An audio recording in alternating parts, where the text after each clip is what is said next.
तो hello guys, मेरे इस ब्लॉग में आपका स्वागत है। और आज मेरे मोहल्ले में हो रही थी तहरी, और भाई जैसी मेरी एंट्री हुई पूरा माहौल गर्म हो गया। मेरे फैन तो इतना खुश हो गए कि जैसे कि कोई खिलौना मिल गया हो, और भाई दम पे चावल लग गए थे और लोग तो इंतजार कर रहे थे तहरी का। फिर असली काम हुआ चावलों को तहरी बनाने का, और भाई भगोने में चावल डाल दिए गए।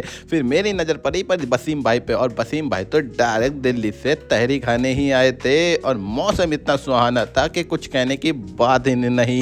हवा इतनी प्यारी चल रही थी कि पेड़ भी पूरे हिल रहे थे और कह रहे थे एक भगोना इधर भी पहुंचा देना।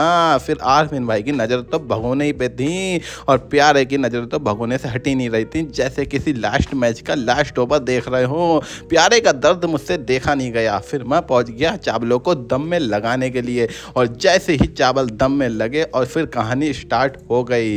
इलियास भाई को बैठा दिया गया भगोने पे। फिर नौशाद भाई और मैंने सोचा कहीं मामला बिगड़ ना जाए। फिर मैंने ले ली पूरी जिम्मेदारी अपने इन हाथों पर, और फिर मैं निकालने लगा तहरी को डिशों में। डिश में निकालने के बाद मैंने देखा अयूब भाई को। अयूब भाई तो पूरी फिल्म बना रहे थे, और आज ही पूरी फिल्म कंप्लीट कर ही देंगे। हम लोगों ने सोचा क्यों ना ये जिम्मेदारी अयूब भाई को दी जाए। फिर अयूब भाई को दे दी चावल निकालने के लिए जिम्मेदारी। फिर मैं अंदर आया तो लोग तो चावल खा के निकल ही गए थे, और बेचारे हमारे केजीएफ भाई के रॉकी को तो चावल मिले ही नहीं थे।